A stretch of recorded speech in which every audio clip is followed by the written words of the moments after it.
Hello everyone and welcome to another edition here at the Shippensburg History Center. My name is John Miller and I'm the Executive Director here, and today we're going to talk a little bit about the battle jacket or battle vest. And the reason I wanted to talk a little bit about this is because of the fact that I've seen so many videos about the history as well as the tradition that comes out of these vests or jackets that it kind of got me thinking, because there is a lot of history that goes into it. There's a lot of tradition that goes along with it. And each one of the patches that go on to these kind of tells a story about that individual. And it's because of that, to me, makes this very unique, makes it individual. But it also comes from a long line of history that maybe a lot of people are not familiar with. So, with all these festivals coming up, such as the Uprise, or maybe who has played down here at the Lure Center here in Shippensburg, or maybe some of the smaller clubs and venues, there is a lot of entertainment and that's come through here. And with that being said, there's a lot of history that goes with that. For an example, I know ZZ Top has played down here at the Lure Center, and they're a Texas rock band, and they have made history because of the music they have played, as well as many of the other musicians they have influenced. And of course, this year we have lost their bass player, Dusty Hill. I'm going to get a chance to hopefully see ZZ Top in September, later on this month down at the Frederick Fairgrounds if I can get tickets. But there's a lot of history that goes in with these entertainment that maybe we always don't think of. So, as you can see, I am dressed a little bit differently, and I have my pretty much do-it-yourself battle vest that I am currently working on. And these vests are a lot different looking today than what they were back in the 1940s during World War II. And what it is that the Army Air Corp, and anybody who was in aviation during World War II, a lot of those guys who flew in the bombers, or maybe they were pilots with the fighters, they had leather jackets. And on the back of those leather jackets, they may have painted different logos. They may have painted how many aircraft they had shot down. So that's where the term battle jacket kind of comes from. After World War II, a lot of the motorcycle clubs here in America as well as in England adopted the same leather jacket styles, and of course they would paint on the names of their club on the back with some type of artwork to go with it. By the time you get into the 1970s, a lot of your notorious biker gangs started pretty much wearing denim clothing, cutting the sleeves off, and they would put the vest over top of a leather jacket. And on their backs, they would pretty much adorn the whatever bike gang that they belonged to. And when you get into the mid to late 1970s, you kind of see these two different worlds clashing with one another when it comes down to entertainment. A lot of the people who were into the punk music of the era, a lot of those guys as well as women went ahead and pretty much took to the leather jackets, and they would paint or get patches of their favorite punk rock bands and put on. And then over in the rock world, particularly with hard rock or heavy metal, you would see a lot of these guys as well as ladies who would basically take jean jackets and they would put patches and stuff on. So as you go into the 1980s, you would have these battle jackets or vests decked out with colorful patches of band logos or perhaps maybe their favorite records. And the ideal is still moving pretty strong today. Now, like I said, these are steeped in history and tradition, but each one of these vests has a very unique characteristic to it, because no two vests are identical. And each one of these vests that somebody puts together basically they're putting their own stories together. And that's what I find interesting as a historian, is that when we look at people's stories, 100 years ago, we're looking through primary sources like letters or photographs, diaries, or in some cases, artifacts that those people, once owned. These, 100 years from now, are going to be one of the few ways that future historians are going to look back on today's time. And that's why it's important when I look at this, maybe I should go ahead and document as I'm moving forward with my so-called battle vest. That way my history is recorded, because for every one of these patches that you see, as well as other patches that are going to be putting onto it, they all basically tell some type of story about me. And that's what I find so fascinating about this pop culture, or in this case, today's fashion. But it's the story that this jacket's going to tell 100 years from now. So as I move forward with putting on new patches and stuff like that, I'm going to show you how I put this together. And I'm going to go ahead and tell you a story about each patch that I have onto it. That way it kind of becomes a story about me. And 100 years from now, when this goes to a historical society, or maybe it goes into a museum of rock culture, people will know the stories behind these images.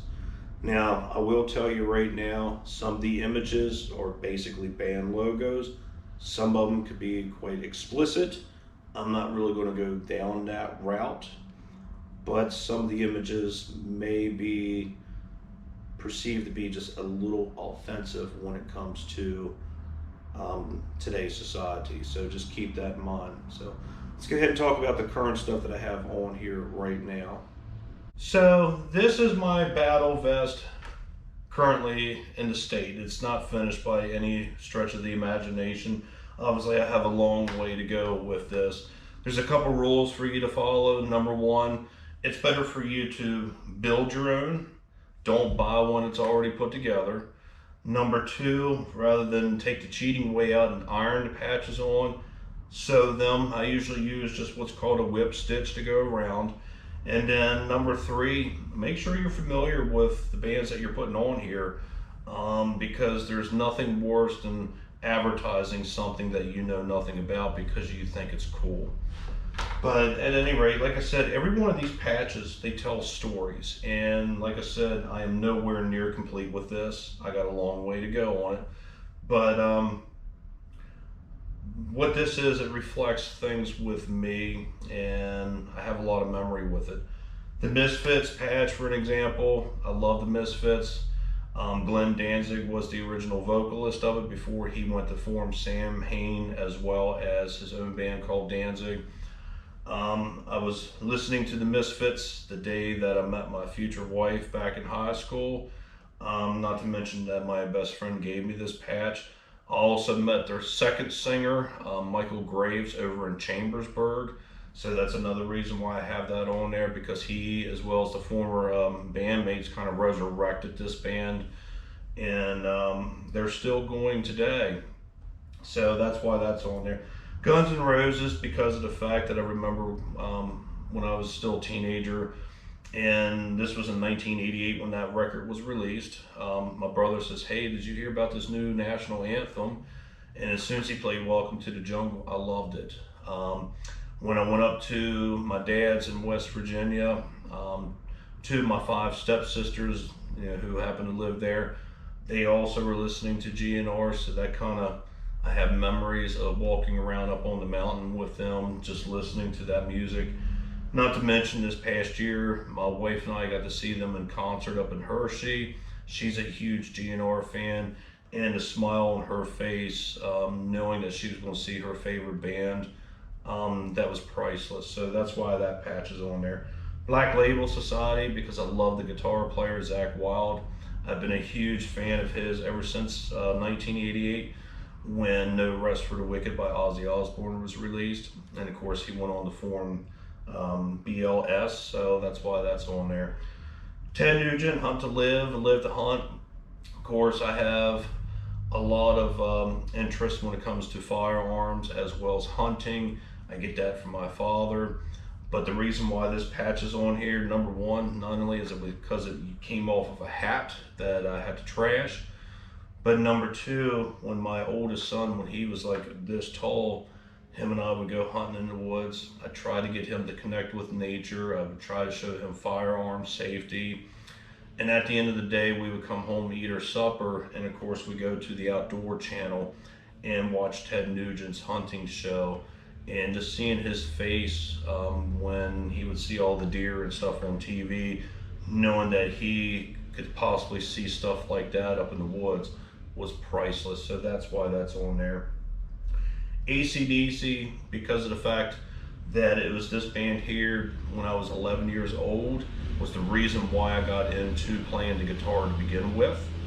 And because of the fact that I've been into them ever since. And of course, they're still one of my favorite hard rock bands to this day. Motorhead, because of the fact that I love Lemmy. Let's put it this way, if it wasn't for Motorhead, we wouldn't have half of the music we have today. Turning it over on the side here, Exodus, that was a band that was introduced to me by my brother when I heard them in 1987. With Fabulous Disaster, I fell in love with thrash metal, so that's where I started getting my kind of like my musical taste for the more faster and extreme genres of heavy metal. Venom, I have that on there because that was one of my first extreme metal bands that I've gotten into, and I have a lot of fond memories listening to them back in high school, or not high school, actually middle school, back in 87, 88. Same way with Sodom. I remember me and my friends would trade cassette tapes to one another, and I traded them one of the cassettes of Sodom. Next thing you know, they went home and recorded a version of it, brought the tape back to me. So that's how we kind of kept that tradition up. Once CDs became more available, me and another buddy would actually go ahead and buy CDs, then we would burn them and give them to each other. So it comes down to Obituary. This patch here, again, this goes back to middle school, and this is when my friends and I, we would go through these magazines and we would look for the most gross and disgusting album covers, and then we would try to trick our parents into giving us the money so they would take us to the mall to buy these records, and then we would listen to them. It's like, oh, you got to check this out, and then they go home and they'd be like, man, that is extreme, and then so on and so forth. So that's how some of these bands, that's how I got into them, and the stories that kind of go with them with my friends growing up is pretty cool. So obviously I'm going to have a lot more. We're going to go ahead and I'll talk to you a little bit more about some of the stuff that goes on here and why I'm putting it on there, because like I said, everything here is going to reflect some type of memory, or it's going to reflect something that is more about me. And that's what I love about this. It's almost like the story of my life that's being told through music, kind of like the programs that I would do back in the this past spring when I did heavy metal music through history, and then I kind of readopted it and did history as told by popular musical acts. So stay tuned, and hopefully next week we'll start filling out some more, and especially here in the back.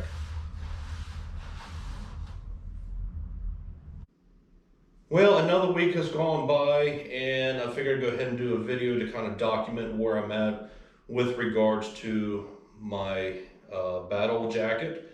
So did a lot of hand stitching over the weekend, but I'm really happy with the way things are turning out. And again, I love the history of what I'm putting onto this, because everything is, for the most part, something that's individual to me, whether it be a personal memory or maybe perhaps it was something that kind of got me into the field where I'm at now with regards to a certain band.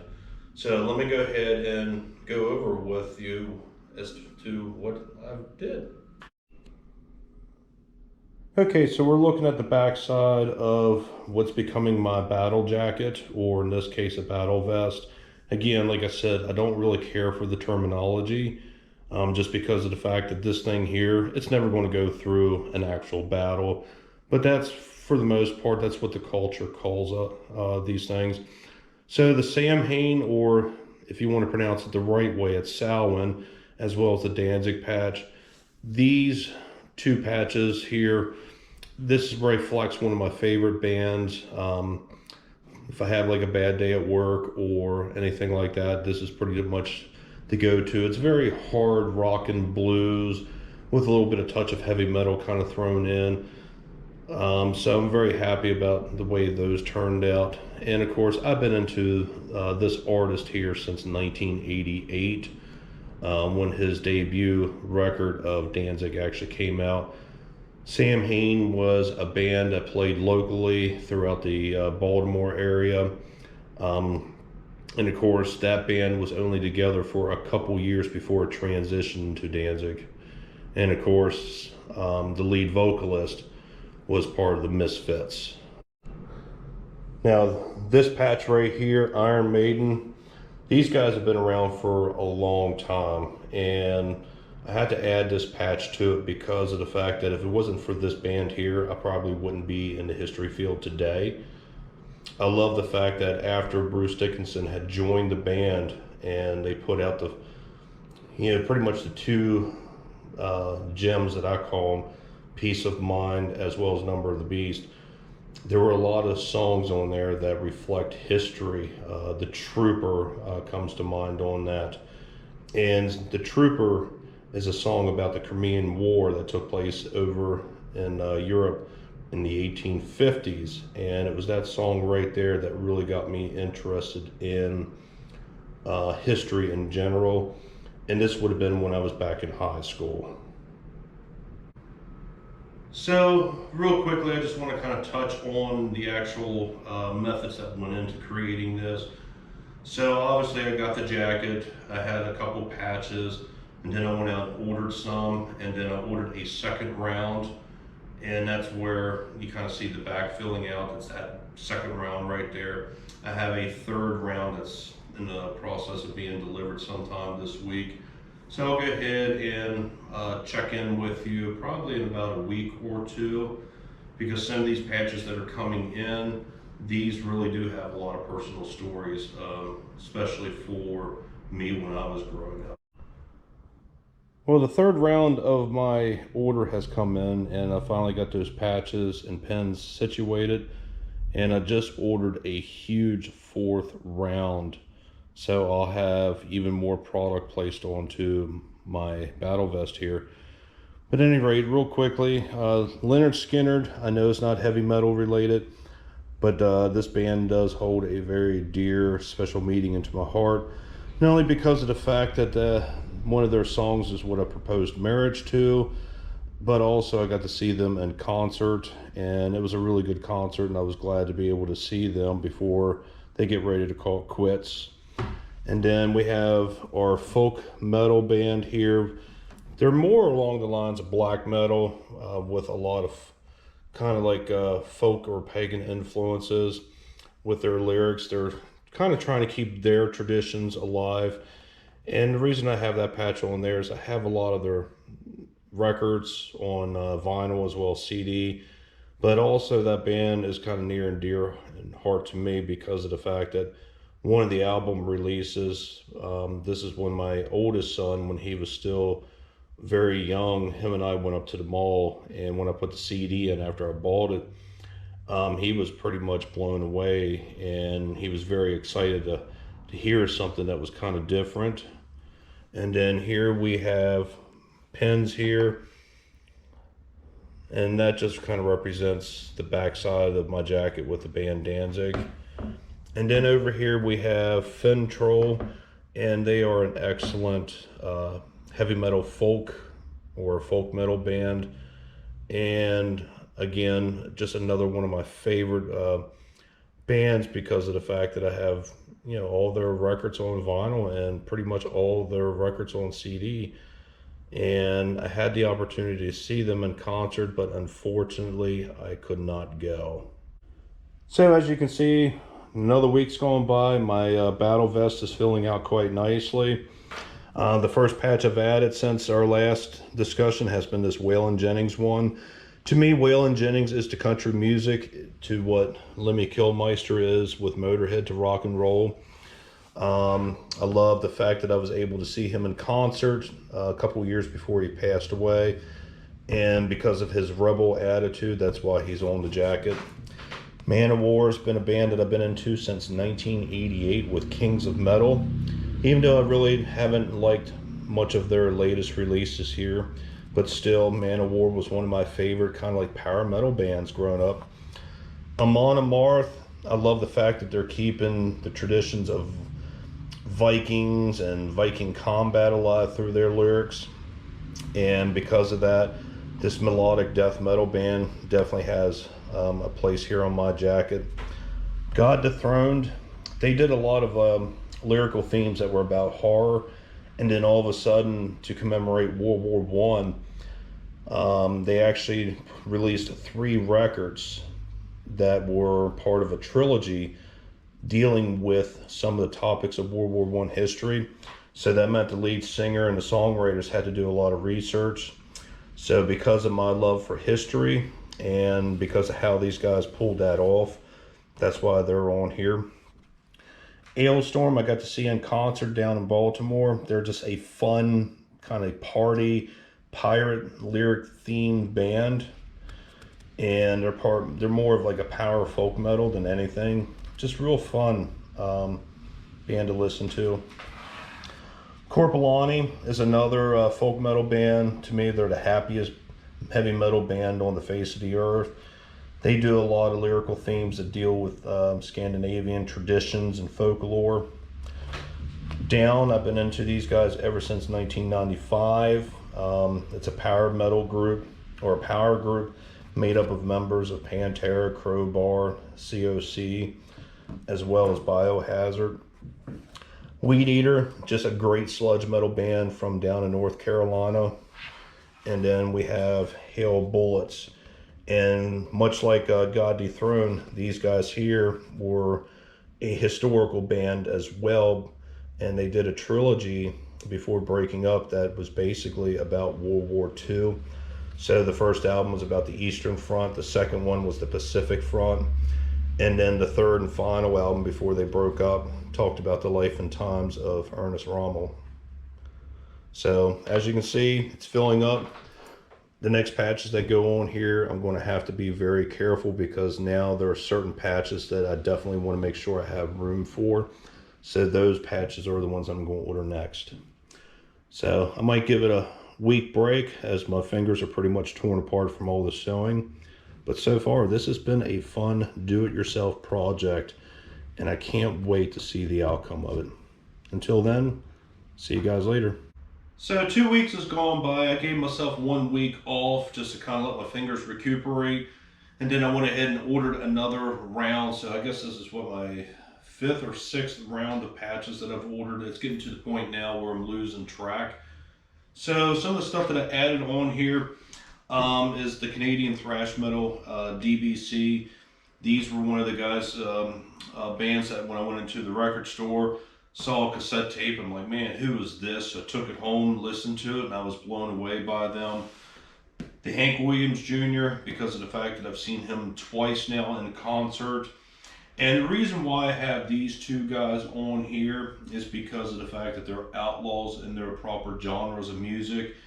And to me, that is pretty metal. And then on the back side here, we have the local band down from Martinsburg, West Virginia, Wrathchild America. They changed their names to Soul Zero, and now they're kind of trying to do a reunion, which I kind of wish they would. And then after that, we have, of course, Slayer, one of the big four out of LA. And then, of course, we also have the Megadeth patch right here. So as you can see, we're starting to kind of fill things up.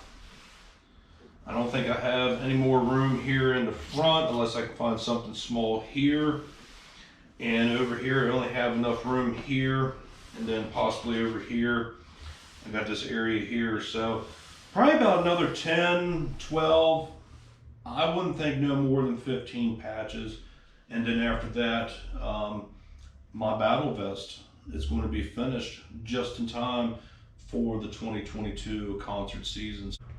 Okay, so as we continue on with my journey here on the making of my battle jacket here, or battle vest, it's been a couple weeks. We just got through Thanksgiving, we just got through Christmas, as well as the New Year. So I'm going to go ahead and give you an update as to how it's going now, because I did add a few things to this since Christmas. So one of the things that I've added to this is the East German K9 qualification badge number 2. The reason I added this to it is because of the fact that I love German Shepherds. I own 2 dogs that are German Shepherds at home, and this is kind of one way to tell my story about how I love animals. And these badges were issued out in 1959, again by the East German military at the time, and of course it went into the border guard units. And then we have Sabotage here. This is a vintage 1980s patch. Sabotage is an interesting band because they've been known to do so much, from thrash metal to like progressive. A lot of you may have not heard of this band, but you may have heard about the nucleus that this band formed, which was the Trans-Siberian Orchestra. And those guys are the ones that come out around Christmas time and go on tour. Very popular. They play usually up in Hershey every year to every other year. So that was a new one that I added on to it. And then we're just going to do a quick flip. I love history, and this band here is a World War I themed band out of the Ukraine, known as 1914. So I added that to it. Of course, I've added this to it. South American band here, added to it. This is Arcuna. They're folk metal, so you hear a lot of like European folk instruments mixed with heavy metal guitars. And of course, what would Lemmy do? Lemmy Kilmister was the lead vocalist and bass player for the band Motorhead. Passed away shortly, or passed away around on the Christmas holidays a couple years back. So that's pretty much where I stand at now. As you can see, we've really filled things up. I could fit a small one here. If they're small enough, I could fit one here as well as one here, and possibly 1 to 2 here and 1 to 2 here. Other than that, this space here is reserved for Clutch, which is a band from Frederick, Maryland. But other than that, the story of me as far as the battle vest here is coming along very nicely. So here it is. It's now March, and we are finally finished. So I went ahead and got my Winter Sun. Great heavy metal guitars with some folk influences to it. Got these here because of my love for folk metal. I think they pronounce this one as El Vote. Toxic Holocaust, as well as Hank III. He is one of my favorite modern country musicians. And of course, he's the half-son of Hank Williams Jr. and the grandson of Hank Williams Sr. Well, here you have it. My battle vest is completely finished. I do have little sparse areas to where I can add on some patches, like maybe up here. But right now, for the most part, this is finished. Can't believe it's been since September when I started working on this, and here we are during the first full week of March, and it is now finished. I was going to wear this to a concert at the end of this month up in Mechanicsburg, but gas prices right now being almost $4.40, I can't really afford to go to any concerts. So who knows when I'm going to be able to wear this year, but for the most part, I've gotten a lot of compliments off of this. Been doing this here where I work at, as far as like some of the programming over on like TikTok, for an example, the Heavy Metal Historian. This was absolutely a fun project to work on at home. Basically what I would do is I'd order the patches, that way I knew that they would arrive anywhere between Thursday, Friday, or Saturday, or even a Monday. That way I could sit there, listen to my music in the comfort of my home, and just do a quick whip stitch on this. I have another jacket that I'm thinking about doing right now, but I'm just thinking of more of a theme for it. Who knows when I'm going to get around to doing that, because like I said, prices on everything are so ridiculously high, it's not even funny right now. But if you're looking for something to be part of a community, or if you're looking to uphold tradition, definitely this is one way that you can do it.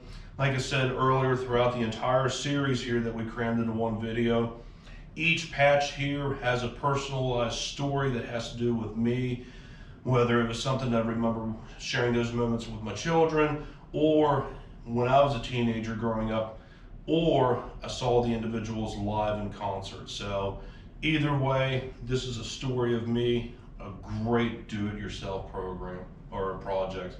So until then, guys, we'll see you later, and take care.